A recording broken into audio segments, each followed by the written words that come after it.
అందరికీ నమస్కారం. ఇటీవల కాలంలో ఎలక్షన్స్ అయిపోయిన తర్వాత అక్కడక్కడ కొన్ని చోట్లలో ఈ ప్రభుత్వ ఆస్తులు అంటే ఈ శిలాపలకాలు ధ్వంసం చేయడం కానీ ఇట్లాంటి కార్యక్రమాలు జరుగుతున్నాయి. దీన్ని దృష్టిలో పెట్టుకొని ప్రభుత్వం కూడా కఠినంగా వ్యవహరించమని చెప్పిన దాని గురించి ప్రజలకు తెలియజేసేది ఏమంటే, ఇది రాజకీయ కక్షలు కార్పణ్యాలకు చోటు చేసుకునేటట్లుగా ఆలోచించి శిలాపలకాలు ప్రభుత్వ ఆస్తిని ధ్వంసం చేయడం జరుగుతుంది. దీనివల్ల ప్రభుత్వ ఆస్తి నష్టం అవుతుంది కానీ వేరే విధంగా ఉండదు. దీని అందరూ దృష్టిలో పెట్టుకోవాలి. ఇలా ఎవరైతే కన్నా ఈ శిలాపలకాలు ఇవన్నీ ధ్వంసం చేసి ప్రభుత్వ ఆస్తికి నష్టం కలిగిస్తున్నారో వాళ్ళపైన రిలవెంట్ సెక్షన్స్ మేరకు కేసెస్ నమోదు చేయడం రిజిస్టర్ చేయడం జరుగుతుంది. అదేవిధంగా గతంలో వాళ్ళు కూడా ఏదైనా ట్రబుల్ మాంగర్స్గా ఉంటే కానీ ఏదైనా మా దృష్టిలో ఉంటే బౌండర్ చేసి ఉంటే వాళ్ళకు ఇప్పుడు ఆ బౌండర్ చేసిన విషయం పైన మండల తహసీల్దార్ దగ్గర బాండ్స్ ఉంటాయి. ఆ బాండ్స్ కూడా ఫోర్ఫిట్ చేయడం జరుగుతుంది. ఆ విధంగా ఇప్పటికి మనం కూడా ఒక 41 మందిని మన తాడిపత్రి ఏసీకి సంబంధించి 41 మంది గతంలో వాళ్ళు తహసీల్దార్ దగ్గర బౌండర్ అయినారు.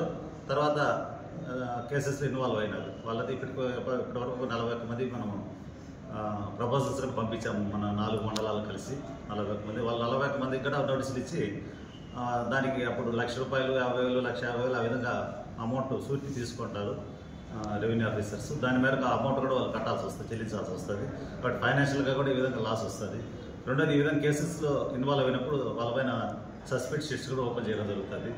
ఈ బౌండర్ చేసి సస్పెక్ట్ షీట్స్ ఇవన్నీ ఉంటాయి. ఫ్యూచర్లో కూడా అవన్నీ ఇబ్బందులు ఉంటాయి వాళ్ళకు. కాబట్టి క్షణికావేశంలో ఏదో చేస్తే హైక్ అవుతుందని మేము కూడా హైలైట్ అవుతామని చెప్పిన ఉద్దేశంతో కొంతమంది ఇలాంటి పనులకు పాల్పడుతున్నట్టుగా తెలుస్తుంది.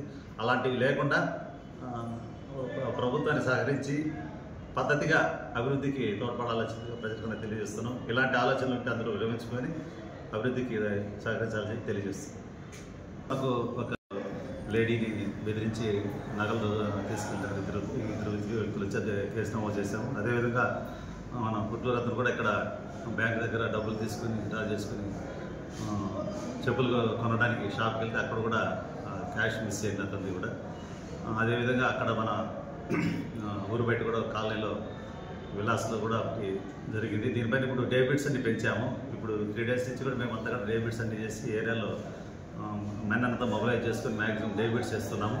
నైట్ బిట్స్ కూడా వేసాము. నైట్ బిట్స్ కూడా రివైజ్ చేసి ఆఫీసర్స్ కూడా యాడికి పెద్ద ఒడుగురు, పెద్ద బొబ్బు 3 స్టేట్లకు ఒక ఆఫీసరు, అదేవిధంగా టౌన్కు రూరల్ సంబంధించి ఒక ఆఫీసర్ను సపరేట్ తిరిగేటట్లుగా ఎంటైర్ సబ్ డివిజన్ కూడా ఒక ఆఫీసర్ ఎస్ఐ కానీ సిఐ కానీ నేను కానీ ఆ విధంగా నైట్ తిరిగేటట్లుగా చాకౌట్ చేసుకున్నాము.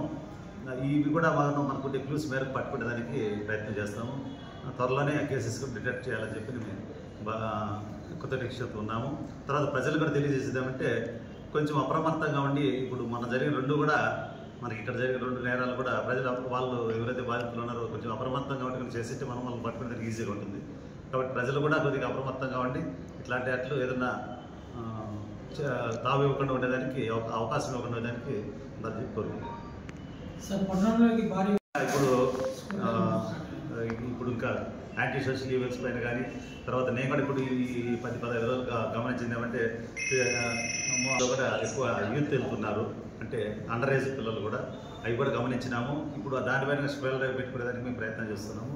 ఆల్రెడీ అనుకున్నాం కూడా స్పెల్ డ్రైవ్ కొంచెం ప్రొటెక్ట్ చేయాలని చెప్పని. ఈ బందోబస్తు ఇట్ల వల్ల కొంచెం డిలే అయింది. ఖచ్చితంగా కూడా స్పెల్ డ్రైవ్ కండక్ట్ చేస్తాము. మీరు అన్నట్లు కూడా ఈ పాయింట్స్ కూడా ఇప్పుడు ఏదైతే భారీ వాహనాలు టౌన్లోకి వస్తున్నాయి ఇవి కూడా ఖచ్చితంగా దాన్ని మేము చూసుకొని పట్టణాన్ని కూడా ట్రాఫిక్ కొంచెం ఫ్రీగా ఉండేటట్లుగా డే టైం ఎట్లా ఉందో చూసి ట్రాఫిక్ కూడా కంప్లీట్ చర్యలు తీసుకుంటాం.